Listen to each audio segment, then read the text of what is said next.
The vast, obsidian chamber of the High Synod was not designed for silence, yet silence was the only thing that dared to occupy it now. This was the heart of the Xylovan Dominion, a hall built to echo with the thunderous declarations of war, the rhythmic stomping of tributary legions, and the resonant hum of anti-gravity sleds bearing tribute from 1,000 conquered worlds. The walls, towering slabs of dark, vein-rippled stone mined from the crushed cores of dead moons, stretched upward into the gloom, losing themselves in the atmospheric haze that gathered near the ceiling. Bioluminescent moss, cultivated to glow with the harsh, cold blue of the Xylovan primary star, clung to the architectural ribs of the chamber, casting long, skeletal shadows that seemed to writhe with every flicker of the air scrubbers. In the center of this oppressive grandeur, floating suspended within a containment field of shimmering, hard light geometry, sat the object. It was small, insultingly small, and yet it commanded the terrified attention of the most powerful beings in the sector.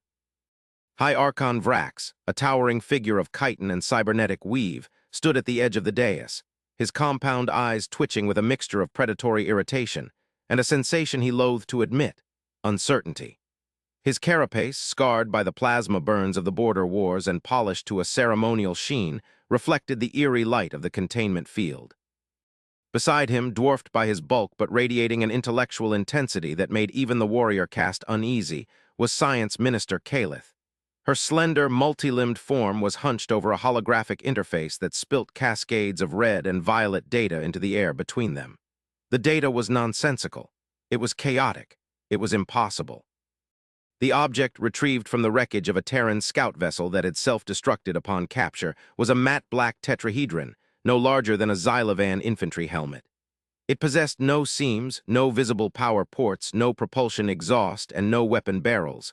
It simply was, and it was terrifying. Vrax shifted his weight, the heavy hydraulic pistons in his greaves hissing softly. He did not like waiting. The Dominion was an empire of action, of swift strikes and brutal subjugation. When a new species was encountered, the protocol was simple: assess, overwhelm, integrate, or exterminate. But the Terrans, this upstart species from the Orion Arm, had proven elusive. They did not broadcast their location. They did not aggressive posture. They simply wandered the edges of Dominion space, silent as ghosts, their ships vanishing before interceptors could lock on. And then the skirmish in the nebulas of the third quadrant. A Dominion patrol had cornered a lone human vessel. The humans had not fired back.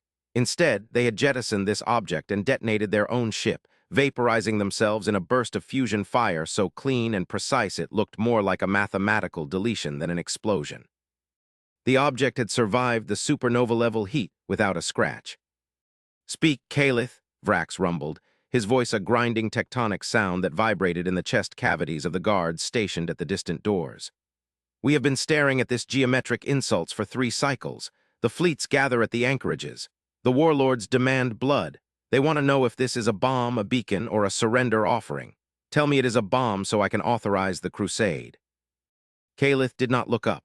Her spindly manipulators flew across the hard light keys, adjusting sensor parameters, recalibrating the gravimetric lenses that were trying to peer inside the black tetrahedron. "It is difficult to classify High Archon," she whispered, her voice melodic but strained, tight with the anxiety of a scientist confronting a violation of natural law. "The material shell is hyperdense. It absorbs 99% of all radiation we throw at it. Thermal, kinetic, electromagnetic, psionic. It drinks energy.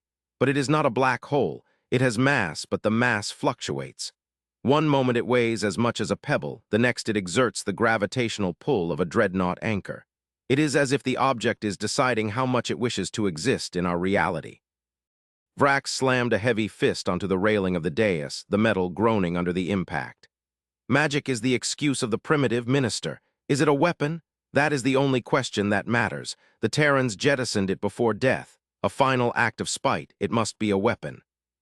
"We are running the deep dive simulation now," Kalith said, finally straightening up and turning her primary eyes toward the Archon. Her mandibles clicked nervously. "We have linked the neural cores of the captured AI constructs to the Dominion's central processor. We are attempting to trick the object into revealing its activation sequence. If it is a weapon, we need to know its yield. We need to know if we can survive it." The AI in the chamber seemed to thicken as the central holographic projector flared to life. It displayed a simulation of the object, stripping away the outer layers in a digital reconstruction based on the faint neutrino emissions leaking from its core. The image that formed was not a mechanism of gears and circuits, but a swirling storm of contained energy, a localized distortion of spacetime that looked like a trapped star. But deeper within that storm, at the very heart of the device, there was something else. A structure, a biological component encased in a stasis field of absolute zero. By the void, Kalith breathed, her readings spiking into the red. Archon, look at the core. It's not a fusion warhead. It's not antimatter. It is neural tissue, but not just tissue. It's a synaptic lattice, a brain or part of one, and it's active. Vrax stared at the projection, his warrior instincts screaming that something was wrong. A biological computer? We use wetware. This is not new. No, Archon, you do not understand. Kalith's voice trembled, rising in pitch. The energy output of the casing is sufficient to crack a planet's crust. It is a zero-point energy tap, infinite potential, but the biological component, it is not acting as a processor. It is acting as a lock. The silence returned, heavier than before. The concept hung in the air, alien and confusing to the Xylovan mind. In the Dominion, power was unleashed. Restraint was a weakness.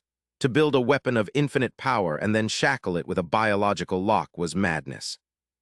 Explain, Vrax commanded, his voice dropping to a dangerous whisper. The device is generating a yield capable of erasing this entire system, Kalith said rapidly, analyzing the streams of data flooding her console. But the yield is being held back, suppressed. The biological component is broadcasting a continuous psionic signal into the mechanism. A signal of calculation. No, not calculation, emotion. It is broadcasting a complex emotional state that is actively preventing the energy from detonating. Vrax stepped closer to the containment field, peering at the matte black pyramid with renewed wariness. It is held back by feelings? What emotion could hold back a star? Kalith's hands shook as she isolated the signal, translating the raw psionic data into a format the Xylovan's sensory cortex could interpret. It is grief, Archon, deep, profound, overwhelming grief, and fear, the specific fear of harming the innocent. The weapon is designed to fail. It is designed not to fire unless the user overrides their own morality. It requires the user to psychically murder their own conscience to activate it. The Archon stared. The brutality of the Xylovan Dominion was simple, transactional. You fought to conquer. You killed to rule.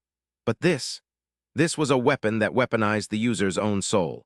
It suggested a level of psychological complexity and ethical torture that the Xylovan military philosophy had never conceived. Why, Vrax asked, the word escaping him before he could stop it. Why build a weapon that hurts the hand that wields it? Perhaps, Kalith whispered, staring into the abyss of the data, because they are terrified of what they can do. Perhaps the Terrans are not weak, Archon. Perhaps they are so powerful that they had to build cages for their own rage.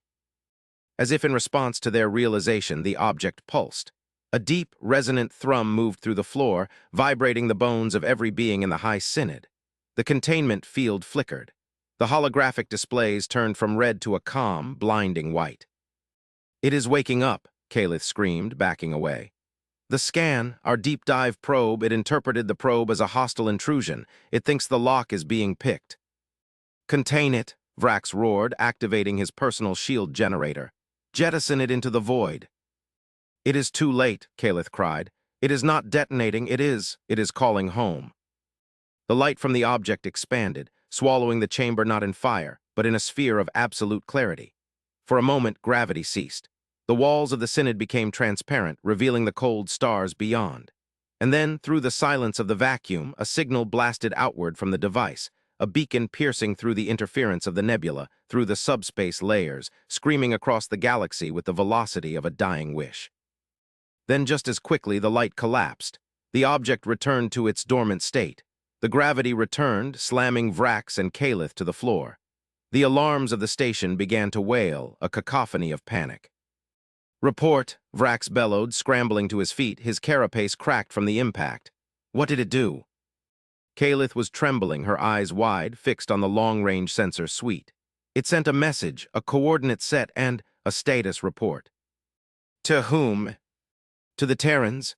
Kalith looked at the Archon, and for the first time, Vrax saw true terror in the eyes of a High Minister.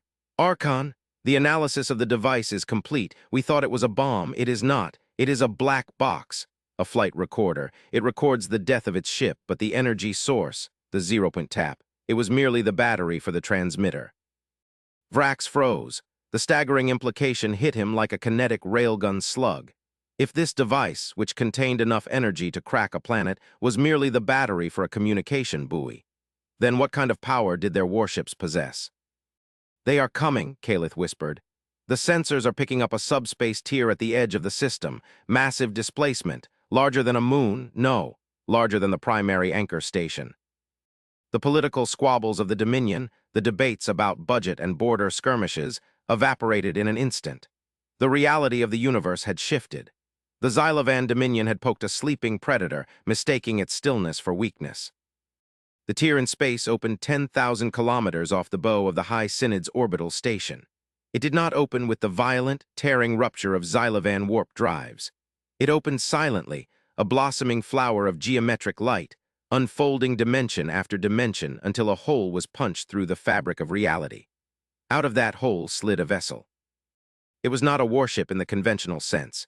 It had no gun batteries, no visible armor plating, no engine nacelles spewing ion fire.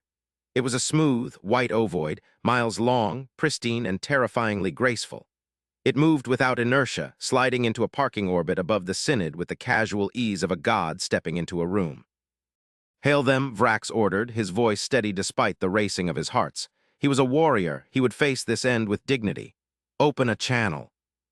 The screen flickered. There was no static. The image resolved instantly, crystal clear, as if the person on the other side was standing in the room. It was a human, a male, gray-haired, wearing a uniform of simple, dark blue fabric. No armor, no cybernetics, no trophies of war adorning his shoulders.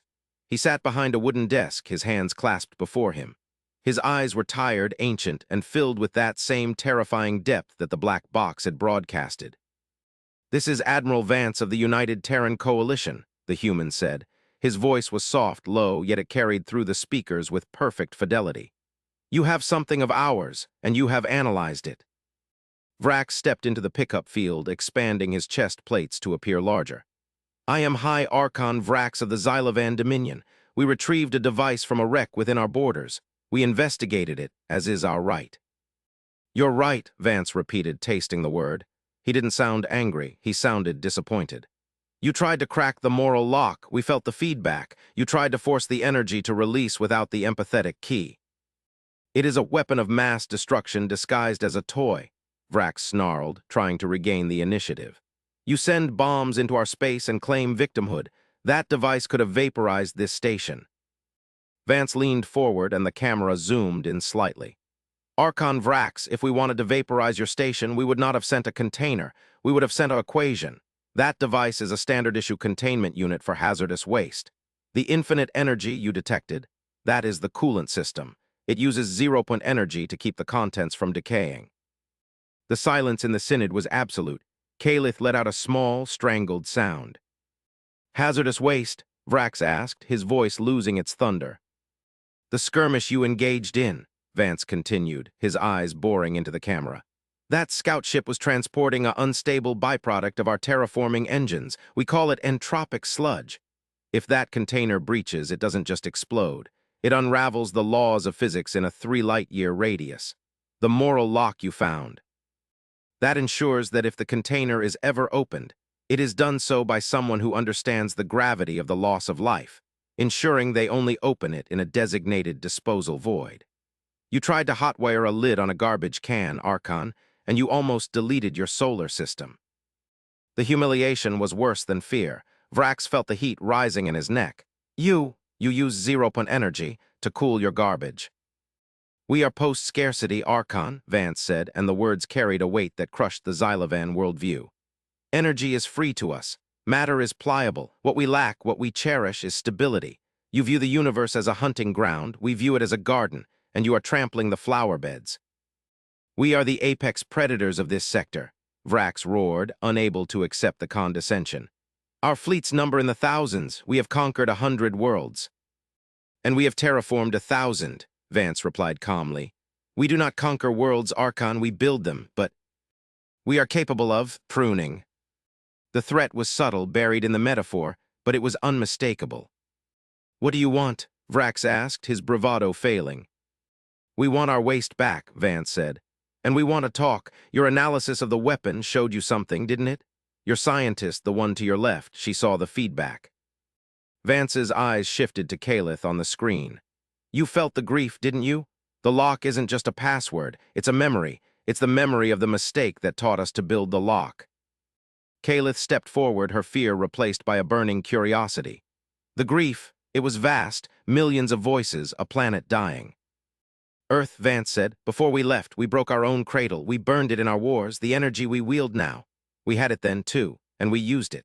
That lock exists so we never forget that power without conscience is suicide. You look at us and see soft prey because we do not wear armor. We do not wear armor, Archon, because we are the danger. We shield the universe from us." The profound nature of the statement settled over the room. The Xylovan philosophy was external. Armor protects the self from the world. The human philosophy was internal. Restraint protects the world from the self. It was an inversion of power dynamics that Vrax could barely comprehend. "If I return the device," Vrax said slowly, "will you leave?" "No," Vance said. "We cannot leave, because your analysis of the device did something else. It acted as a beacon, yes, but not just to us." The lights in the Synod flickered. The white ship on the screen seemed to shudder. "What do you mean?" Vrax asked. "The frequency you used to probe the core," Vance said, his voice losing its calm edge and becoming sharp military. "It was a resonance scan. You rang the bell, Archon, and in the deep dark things listen." "What things?" "The ones we built the weapons for," Vance said. "The waste inside that container, it's not just industrial byproduct. It's the residue of a war we fought 1,000 years ago against an entity that feeds on high-energy states. We call them the Hollow. You just lit a flare in a dark forest, and the wolves have seen you." The realization dawned on Vrax. The humans weren't the threat. The humans were the wall, and the Xylovan Dominion had just opened the gate. "Our sensors are picking up contacts," Calith screamed, her hands flying across her console. "Multiple distinct signatures. They are not hyperspace jumps. They are phasing in from the dark matter halo. Thousands of them, small, fast, and cold." "Shields up," Vrax roared. "Launch the fleet." "Your fleet will be useless," Vance said, his image stabilizing as the human ship began to maneuver. "They feed on directed energy. If you fire plasma at them, they will grow. If you use kinetics, they will phase through. Listen to me, Archon. You wanted to know if humans were warriors. You are about to find out, but you must do exactly as I say." "Why should I trust you?" Vrax snarled, even as he watched the tactical map turn red with incoming hostiles. "Because," Vance said, "we are the only ones who have ever killed a Hollow." The screen split. One half showed the human admiral, the other showed the external view. The space around the white human ship was darkening, shadows coalescing into jagged, geometric shapes that seemed to cut the starlight. The Hollow. They looked like shards of broken glass, invisible until they moved, distorting the light around them. "Drop your shields," Vance ordered. "Insanity," Vrax yelled. "They will slaughter us." "They feed on shield harmonics," Vance barked, his voice cracking like a whip. "Drop the shields or you are dinner. Trust the soft humans, Archon, or die in your armor." Vrax looked at the tactical map. The first wave of Xylovan cruisers had engaged their shields. Instantly, the Hollow swarmed them. The energy barriers didn't stop the creatures drank them. The cruisers went dark, their power cores drained in seconds, leaving drifting hulks of frozen metal. "Drop shields," Vrax whispered, then louder. "Drop shields, all batteries, stand down." The order went out. The shimmering bubble around the High Synod station vanished. The Xylovan fleet, confused and terrified, powered down their defensive screens. The Hollow swarmed closer, sensing the massive energy signature of the station, but without the shield barriers to latch onto, they hesitated. They were hunters of energy, and the prey had suddenly gone cold. Now, Vance said, "Watch." The white human ship, the Aegis, began to change. The smooth hull split open, revealing not gun ports but massive banks of crystalline emitters. "We do not fight with fire," Vance's voice came over the comms, sounding almost sad. "We fight with order. The Hollow are creatures of entropy, chaos. We introduce them to the concept of stasis." The Aegis fired. It was not a beam of light. It was a wave of sound, a ripple in Vidi, a pulse of pure mathematical perfection. It washed over the swarm of Hollow. Where the wave hit, the chaotic, shifting forms of the enemy froze. They stopped vibrating. They stopped phasing. They solidified into brittle gray matter. "Kinetic batteries free fire," Vance ordered. "Shatter them." Vrax understood. The humans had turned the ghosts into glass. "All ships, target the solidified bogies, fire at will." The Xylovan fleet opened up with railguns and mass drivers. The projectiles slammed into the frozen hollow, shattering them into dust. It was a massacre. The terrifying swarm that had consumed the vanguard was reduced to drifting grit in minutes. The battle lasted an hour. The human ship orchestrated the defense, using its stasis waves to lock the enemy in place, while the Xylovan fleet acted as the hammer to the human anvil. It was a symphony of destruction, efficient, cold, and terrifyingly precise. As the last of the hollow crumbled into dust, silence returned to the High Synod. The Aegis powered down its emitters, its hull sealing back up into that seamless white pearl. Vrax slumped into his command throne. He was exhausted. His worldview lay in tatters around him. He had spent his life believing that strength was aggression, that power was the ability to inflict pain. And he had just been saved by a species that weaponized math and peace. The screen flickered and Vance was back. He looked even more tired than before. "The immediate threat is neutralized," the human said. "But the resonance echo will attract more. The hollow are migratory. You are on their path now." "What do we do?" Vrax asked. He felt small. The mighty Dominion was nothing but a child playing with matches in a dark room. "We establish a perimeter," Vance said. "My government has authorized the deployment of a permanent suppression buoy network in this system. We will protect you." "You would protect us?" Calith asked, stepping into the sensor pickup. "After we stole your technology, after we threatened you, why?" Vance smiled, a sad, weary smile. "Because, Minister Calith, we tried the other way. We tried isolation. We tried looking out only for ourselves, and it nearly cost us our soul. We protect you because we can, and because eventually you will learn. You analyzed the weapon. You saw the fear. Now you see the result of that fear. We became strong so we could be kind. It is a harder path, but it is the only one that lasts." Vrax looked at the human. He thought of the black tetrahedron, the garbage can that contained the power of a star. He thought of the moral lock. "We underestimated you," Vrax said solemnly. "We thought you were weak because you were quiet." "The loudest man in the room is the one with the most to prove," Vance quoted, a saying from a history Vrax did not know. "We have nothing left to prove, Archon. We only have a duty to uphold." "The device," Vrax said. "The waste container, it is still in our chamber." "Keep it," Vance said. "Let it sit there. Let your scientists study the lock. Do not try to open it. Just study the lock. Learn why we built it. Learn why we chose to feel pain rather than unleash death. If you can understand the lock, Archon, then perhaps one day you won't need us to protect you." The connection was cut. The white ship turned, bending space around it once more, and vanished into the void, leaving the Xylovan Dominion alone in the dark. Vrax sat in the silence for a long time. He looked at the black tetrahedron floating in the containment field. It no longer looked like a weapon to him. It looked like a tombstone. It looked like a promise. "Minister Calith," Vrax said softly. "Yes, Archon." "Cancel the crusade. Recall the legions from the fringe sectors." "Archon, the warlords will revolt. They will call it weakness." Vrax stood up, his hydraulic joints hissing. He looked at the vast, empty star field where the human ship had been. "Let them revolt," Vrax said, his voice finding a new kind of strength, one not born of rage but of resolution. "I will show them the data. I will show them the hollow. And I will tell them that the universe is far darker than we thought, and we are not the monsters we believed ourselves to be. We are merely the prey." He walked down the dais, toward the object. He placed his hand on the containment field, looking into the matte black surface. "We have been children holding swords," Vrax whispered. "It is time to grow up." Calith watched her Archon, a leader who had never shown mercy, now contemplating the philosophy of a species that had mastered the art of not killing. She looked at her console, at the lingering data from the human ship. The energy readings were fading, but one file remained. A gift. It was a schematic, not for a weapon, not for a shield, but for a terraforming engine, a machine to bring life to dead worlds. "Archon," she said softly, "they left us something else." "What?" "A seed," she said, tears pricking her compo. "Undeyes, they left us a garden." And in the cold, hard heart of the Xylovan Dominion, for the first time in 10,000 years, the thought of planting replaced the thought of reaping. The weapon had been analyzed, and the result was indeed beyond their wildest fears. It had destroyed them. It had destroyed their ignorance, their arrogance, and their way of life. And in the ashes of their pride, something new began to grow. The chamber fell silent again, but the silence was different now. It was not the silence of fear.